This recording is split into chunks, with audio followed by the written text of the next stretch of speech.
This year in 2024, I grew a very interesting garden, let's just say. For starters, my garden contained a ton of plants that did really well, and also a ton that did absolutely terribly. So today I'm going to be showing you guys what I learned from this gardening season and exactly what I'm going to improve on and change for 2025. First of all, let's talk about what was really successful during the spring garden season. First of all, the most successful plant was easily going to be the peppers, specifically the spicy peppers. My bell peppers had their worst year ever this year, but the rest of the peppers, they had their best year. Craziest divide I've ever seen ever. And then I also followed up on my cucumbers, and then probably I'd then throw maybe the eggplants in there too somewhere, and then probably the strawberries. In last place though, tomatoes. Not really, I put blueberries in last place. We got like 2 of them in the early season, and then they kind of just kind of like fell off, you know, like, I don't know how else to explain it, like they just stopped producing. I think it was the birds. So we're going to talk about what I'm going to improve on, some tips that way your next gardening season won't be as disappointing as mine in just a couple minutes. And obviously, I think it's really noteworthy that the birds, as I was just saying, was one of my biggest issues. They were getting into everything. In fact, we would have had a much better year with the strawberries if they were just caged up, which I'll talk about in just a minute. So I'm going to be improving this next year by, first of all, putting cages in my strawberries and blueberries. The birds love that. And that's why when I'm out in Fallsburg and I'm out in the garden down there, I recorded some last summer, but not really this summer. But when I was down there and actually, you know, harvesting stuff, I realized that the blueberries were in a cage. And it was for a really good reason.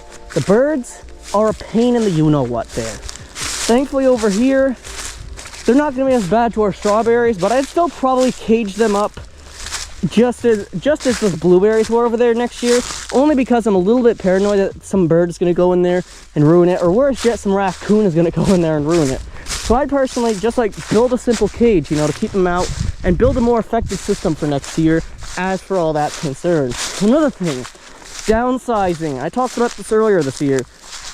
The vegetables are not the most popular at the farm stand. It's generally the eggs, followed up by the honey, and then the vegetables. Obviously, we do have a big partnership, though, with, as I said, a taco stand a couple miles down the street. And exactly down there is where we sell some of our not tomatoes. We didn't sell any of our tomatoes.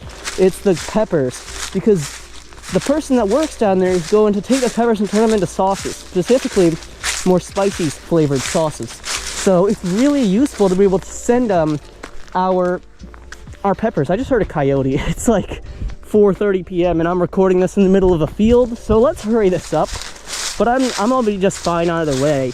But as I was saying, I'm gonna be expanding the pepper patch like 3 times next year, specifically the spicy peppers. Bell peppers will get their own designated area, but hoping and praying that next year they're not gonna be terrible as they were this year. But also our tomatoes. They've always been the highlight of the garden, and next year they are going to be not the biggest highlight of the garden. Let's say next year they're going to be in a much smaller area of the garden. Like, we're probably going to split it in half and use the other half for some, you know, other stuff in the garden. And also, I want to use the raised bed that we put in the garden this year. The raised bed is going to hopefully be able to grow some carrots, some spinach, and some other similar things that we weren't able to grow in ground for some reason. Specifically the cabbage too. I don't know why we couldn't grow the cabbage in ground. I think it's just the soil up here in northwestern Connecticut, but you never really know. And for next year, if you want to improve your garden, simply look at what did bad and what did good this year. Double down on what did good this year and figure out the problems as to why it did bad.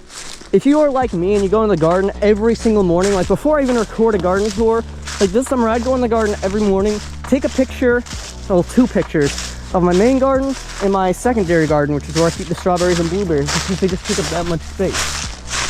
So basically that's what I'd probably end up doing. So if you're wondering about all that, that is exactly what's going to end up happening for you too. If you take pictures in your garden every single year, well, every single morning, or generally once a week, I'd recommend. If you did that this season, great job. Next year I'd recommend doing that. So you can see the progression of your garden and seeing where you might be screwing something up, because as you guys know, I screw up a lot of things.